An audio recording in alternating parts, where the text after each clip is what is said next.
नमस्कार, जय श्री कृष्णा, राधे राधे। कैसे हैं दोस्तों आप सभी? मैं पीयूष सर आप सभी का स्वागत करता हूं दोस्तों चौपाल बैच में, जो कि आरआरबी ग्रामीण बैंक का दोस्तों शानदार बैच है। भारत में दोस्तों 43 यानी 43 जो है ग्रामीण बैंक हैं, जिनके लिए हम लोग दोस्तों इस बार कमर कस रहे हैं कि हर गांव में आरडब्ल्यूए का बच्चा बैंक में पहुंचाना है। दोस्तों इस संकल्प के साथ इस चौपाल बैच को शुरू किया गया है। तो दोस्तों ये जो आरआरबी के एग्जाम की खासियत होती है कि दोस्तों इसका रिजल्ट जो है वो 1 जनवरी को आता है, और अभी 1 जनवरी बीती है दोस्तों। तो मैं आप लोगों को 1 जनवरी को जो रिजल्ट आया है, जो बच्चों के जो फीडबैक आए हैं रिजल्ट के बाद, वो मैं कल दिखाऊंगा। ठीक है, आज मैं आप लोगों को पहले सिलेबस और एग्जाम पैटर्न के बारे में बताऊंगा। कल मैं आप लोगों को उन बच्चों के मैसेजेस भी दिखलाऊंगा जो सेलेक्ट हुए हैं। और दोस्तों आप लोगों के इसी तरीके का हम लोगों ने पिछले साल ग्राम सेवक बैच लॉन्च किया था, और वहां से बच्चे जो है जो सिलेक्शन लिए हैं उनके बारे में भी दोस्तों जो है मैं कल दिखाऊंगा। तो आज आइए हम लोग बात करते हैं दोस्तों अपने डेमो 1 की। 5 6 7 3 दिन दोस्तों जो है क्या चलेगी, इस पे डेमो क्लासेस चलेंगी, यूट्यूब पे चलेंगी, ऐप पे रिकॉर्डेड फॉर्म में पहुंचेंगी क्लास खत्म होने के बाद। लेकिन 8 तारीख से आपको लाइव आरडब्ल्यूए ऐप पर ही आना होगा। लाइव क्लास सबकी अपनी अपनी टाइमिंग है। 9 बजे मैथ की क्लास होगी अमर सर की, 10 बजे रीजनिंग की क्लास होगी रोहित सर की, 1 बजे कंप्यूटर की क्लास होगी दोस्तों शिवम सर की, जीए की क्लास होगी दोस्तों 2 बजे, और 3 बजे हिंदी और इंग्लिश की क्लास होगी। जो है हिंदी आपको जो है पढ़ाएंगे शिवानी मैम, और आरके मेहतो सर आपको इंग्लिश पढ़ाएंगे। ठीक है, जनरल अवेयरनेस की क्लास मेरी रोज 2 बजे होगी। इस टाइम को आप लोग जो है नोट कर लीजिएगा। ठीक है, बात समझ में आ रही है? ओके, क्लियर है। विवेक कह रहे सर करेक्ट अफेयर करना जरूरी है क्या मॉर्निंग वाली? आपके पापा रोज न्यूज़पेपर पढ़ते हैं कि नहीं पढ़ते हैं? वो कभी पूछते हैं कि फॉर्म आया है कि नहीं, नोटिफिकेशन आया है कि नहीं?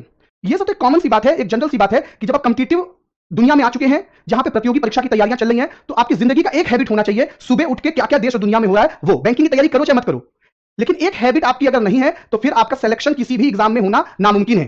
चाहे एसएससी हो, रेलवे हो, स्टेट लेवल हो, आईएएस लेवल हो। ये तो क्वेश्चन पूछना ही नहीं चाहिए कि सुबह वाली करंट अफेयर की क्लास होगी, करनी है कि नहीं करनी है। सुबह क्या क्या हुआ कल, ये जानना ही आपका पहला कर्तव्य। उठने के बाद पहला काम तो यही होना चाहिए कि करंट अफेयर क्या है आज का, क्योंकि वो फिर आप कवर ही नहीं कर पाओगे कभी। जैसे आपके अभी आपसे कहूं कि दिसंबर के करंट अफेयर कवर कर लोगे, आप नहीं कर पाओगे। अभी मैं बोलूं कि मैं खुद नहीं कवर कर पाता हूं, अगर एक दिन का मेरा करंट अफेयर छूट जाता है तो मैं अगले दिन इतना बर्डन हो जाता है। रोज का रोज काम खत्म करके रखना है आपको, एग्जाम हो ना हो। और ये करंट अफेयर की क्लास आपको हर एग्जाम में सफलता दिलाती है। ठीक है, बात समझ में आ रही है? चलिए आगे बढ़ते हैं दोस्तों। चौपाल बैच का और आरडब्ल्यूए का एक नियम है, वो नियम आप लोग सुन लो। जो लोग नए बच्चे हैं उनको बता दो, पुराने बच्चों को पता होगा कि जब तक डेमो चलता है तभी तक डिस्काउंट रहता है। डेमो खत्म, यूट्यूब पे क्लास खत्म, डिस्काउंट खत्म। फिर रोते रहो चिल्लाते रहो, कोई फर्क नहीं पड़ता है। 999 में ही फिर बैच लेना पड़ेगा अगर 8 तारीख से लेंगे। 8 तारीख को यूट्यूब पे क्लास भी नहीं होगी, डायरेक्ट ऐप पे क्लास होगी। अभी 699 में आपको मिल जाएगा। 699 में 6 टीचर, मुझे लगता है कि इससे बढ़िया मौका नहीं होगा, क्योंकि बैंक की तैयारी आप कोई भी करोगे तो इन्हीं में से 4 सब्जेक्ट पूछेगा या 6 सब्जेक्ट पूछेगा, तो आपके सारे बैंक और इंश्योरेंस की तैयारी भी हो जा रही है 699 में। ऐसा मौका तो फिर आपको मिलने वाला नहीं है। तो ये बहुत ही बेहतरीन मौका है दोस्तों, जिसे क्योंकि मेरा खुद का इंडिविजुअल बैच आएगा अभी, और मेरा खुद का ही इंडिविजुअल बैच दोस्तों कम से कम 1,500 रुपए का होता है। तो सोचो, एक टीचर का बैच 1,500 का और सारे टीचर का बैच 699 में। सस्ता हुआ कि नहीं हुआ? मेरा इंडिविजुअल बैच इतने का आता है, अमर सर का भी इंडिविजुअल बैच कम से कम जाएगी 1,500 2,000 का आता है। समझ रहे ना? तो ये आप समझ लीजिए। चलिए, तो ये आपके लिए बहुत सुनहरा मौका है। कैसे जाएंगे दोस्तों? तो पेड क्लास में जाएंगे, यही पीडीएफ भी मिलेगी। कुछ बच्चे ये भी पूछेंगे कि पीडीएफ कहां मिलेगी। पेड क्लास में जाएंगे, रोजगार वित्त अंकित ऐप डाउनलोड कर लीजिए। अगर लैपटॉप से देखना है तो रोजगारवित्तअंकित.co.in पर जाइए, लैपटॉप से भी देख सकते हैं। ऐसे ही पढ़ाएंगे ऐप पर भी, ये नहीं कि ऐप पर भी छोटा सा मुंह करके आपको पेन टैप पे पढ़ा रहे ना, ऐसे ही बोर्ड पर पढ़ाया जाएगा। जैसे यहां है वैसे ही ऐप पर है। ठीक है, पेड क्लास में जाइए और यहां से जाकर के दोस्तों इनरोल कर लीजिए। बाय नाउ पे ऑनलाइन के बीच में कूपन जरूर डाल दीजिएगा, ठीक है, वरना 999 में ही पेमेंट हो जाएगा। उसके बाद तमाम ऑप्शन हो जाएंगे आपके लिए, गूगल पे, फोन पे, सब। ओके, बात समझ में आ रही है? चलिए, तो दोस्तों आपको वैसे तो सुबह से ही सब लोग सिलेबस बता रहे होंगे, चीजें बता रहे होंगे। मैं आपको उसके बारे में नहीं बताऊंगा, क्योंकि अभी आपने रोहित सर की क्लास देखी होगी तो उन्होंने डिटेल में उसके बारे में बताया है।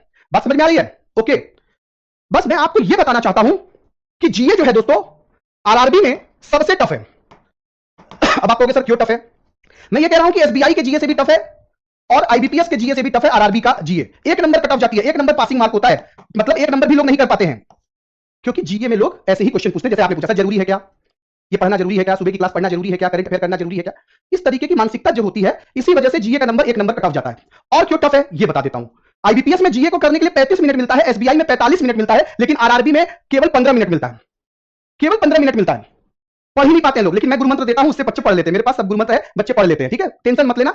जो जो की पॉइंट है, जहां जहां जो है तुम्हें मार्गदर्शन की जरूरत है, जैसे जब अर्जुन को जरूरत थी मार्गदर्शक की तो सारथी के रूप में जब भगवान कृष्ण थे, वैसे ही दोस्तों यहां गुरु के रूप में सभी टीचर आपको अपने अपने क्षेत्र का मार्गदर्शन करेंगे कि यहां पे देखो बच्चों, यहां पे कोई ध्यान नहीं देता, सब यही ध्यान देता है क्वेश्चन मार्क्स, क्वेश्चन मार्क्स, और फेल हो जाता है। यहां पे जब टाइम आउट हो जाएगा 15 मिनट तो कह रहे यार क्वेश्चन ही नहीं पढ़ पाए।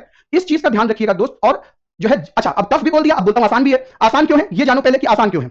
ओके, आसान क्यों है आइए हम लोग ये जानते हैं। क्योंकि जीए में केवल जो है आसान क्यों है, क्योंकि जीए में केवल जो है बैंकिंग अवेयरनेस और करंट अफेयर्स पूछता है। जैसे जो लोग अभी पूछ रहे थे क्वेश्चन कि सर करंट अफेयर्स न पढ़े तो सिलेक्शन कैसे होगा तुम्हारा? प्री का तो नंबर जुटता नहीं है, मेंस का नंबर जुटता है। मेंस में जीए आर या पार के लिए आई है, या तो 1 नंबर देगा, या तो तुमको 30 नंबर देगा, या तो तुमको 30 नंबर से सीधे सिलेक्शन की कुर्सी पर पहुंचा देगा। नंबर तो जुड़ना है मेंस का, तो जीए तो करना पड़ेगा। उसके बाद आ जाओ इंटरव्यू में। बेटा इंटरव्यू में जीए ही पूछेगा तुमसे, और कुछ तो नहीं पूछेगा। जीए ही पूछेगा ना, या तो बैंकिंग अवेयरनेस पूछेगा और या तो तुमसे करंट अफेयर पूछेगा इंटरव्यूअर। तो कैसे मैनेजर बनोगे, कैसे गुंडा बनोगे, कैसे मगर बनोगे, बैंकर कैसे बनोगे बिना जीए के? बताओ। अगर तुम रट रट के मेंस में जीए निकाल भी लिए तो इंटरव्यू में छाट दिए जाओगे। तो आपको बेसिक कॉन्सेप्ट पढ़ के समझ के चलना ही पड़ेगा। अब पढ़ने में आसान है क्योंकि केवल बैंकिंग अवेयरनेस पढ़ना है। आपको ना तो हिस्ट्री पढ़नी है, ना एंशिएंट, ना मिडिवल, ना तो जो है मॉडर्न, ना तो आपको दोस्तों साइंस पढ़ना है, ना तो फिजिक्स, ना तो केमिस्ट्री, ना तो बायोलॉजी, ना तो बॉटनी, ना तो जूलॉजी, कुछ नहीं। इतना लिमिटेड सिलेबस है। बस आपको करंट अफेयर की क्लास करनी है और बैंकिंग अवेयरनेस की क्लास करनी है। बस दो क्लास करनी है, करंट अफेयर की क्लास और बैंकिंग अवेयरनेस की क्लास। सर अगर एक नंबर आ गया तो पास हो जाओगे, लेकिन पास नहीं होना है ना भाई, जीए स्कोरिंग होता है, क्योंकि इसको हिंदी इंग्लिश दोनों में देख सकते हैं। इसको हमें सॉल्व नहीं करना है मैथ रीजनिंग की तरह, तो ये स्कोरिंग होता है। यहां एक नंबर की सोच लेके अगर आए हो तो फिर बेकार है, क्योंकि गैप कौन बना के देगा? मैथ इंग्लिश रीजनिंग का आदमी ही तो मेंस में पहुंचा है, वहां तो सब उसी सब्जेक्ट के धुरंधर है, वहां तो जीए ही तुमको गैप बना के देगा ना। तुम्हें टॉपर मेंटालिटी रखनी होगी। अभी मैंने कल एक एनालिसिस कराया था कि कंप्लीट स्ट्रेटजिकल, मैंने बताई थी, कल वाला वीडियो जाके देखना और डिटेल में समझ में आ जाएगी मेरी बातें। ना यहाँ हिस्ट्री आनी है, ना साइंस आना है, ना ज्योग्राफी आना है, ना पॉलिटी आना है, यानी एसएससी और आईएएस के जो वास्ट सिलेबस है वह यहाँ है ही नहीं। इतना आसान एग्जाम की जो डेट आ गई कि भाई 27 जुलाई को आपका पेपर होगा, तो 27 से 28 नहीं होगा। 1 जनवरी को रिजल्ट आएगा तो 1 जनवरी को रिजल्ट आएगा। ये बात समझ लीजिए। इतना बढ़िया बैंक का एग्जाम, बिना हिंदी मतलब बिना इंग्लिश के आप बैंकर बनने का मौका, बिना इंग्लिश के बैंकर, इससे बढ़िया जो है आपके लिए वैकेंसी नहीं मिलेगी, मैं बता दे रहा हूं। अब आप कहोगे सर करंट अफेयर तो समझ में आ गया कि आपकी क्लास करनी है, बैंकिंग अवेयरनेस में सर कैसे टॉपिक होते हैं? अब तुमको अलग दुनिया दिखाई देगी यहाँ पे, क्योंकि आप एसएससी में पढ़ रहे थे इकोनॉमिक्स और ये सारी चीजें और तमाम सब्जेक्ट जो मैंने आपको दिखाया अभी कि ये सब यहाँ पढ़ना ही नहीं है। यहाँ तो आपको बैंकिंग अवेयरनेस पढ़ना है, फिनेंशियल करंट अफेयर पढ़ना है, और 80% तो यहीं से आता है, फिनेंशियल करंट अफेयर और बैंकिंग अवेयरनेस से। और बाकी 20% में तुम्हारा मिसलेनियस करंट अफेयर हो जाता है। बात समझ में आ रही है? अच्छा, सुबह वाली करंट अफेयर करोगे तो फिनेंशियल वाली भी हो जाएगी, मिसलेनियस वाली भी हो जाएगी। तो दोस्त यहां का आप अगर सिलेबस देखोगे तो आप history of bank, types of banking, financial current affair, history of RBI, RBI के कार्य, आरबीआई की संस्थाएं, आरबीआई की सब्सिडियरी, आरबीआई की मौद्रिक नीति, क्षेत्रीय ग्रामीण बैंक, एनपीए, जब पैसा डूब जाता है तो क्या होता है, बेसल जो स्विट्जरलैंड का शहर है जहां बैंकों के सारे नियम बनते हैं, मुद्रा बाजार, कैपिटल बाजार, मनी मार्केट जिसको आरबीआई रेगुलेट करता है, कैपिटल मार्केट जिसको सेबी रेगुलेट करता है, शेयर बाजार भी कहते हैं आम भाषा में हम लोग, स्मॉल बैंक, पेमेंट बैंक, दो प्रकार के बैंक आए हैं जो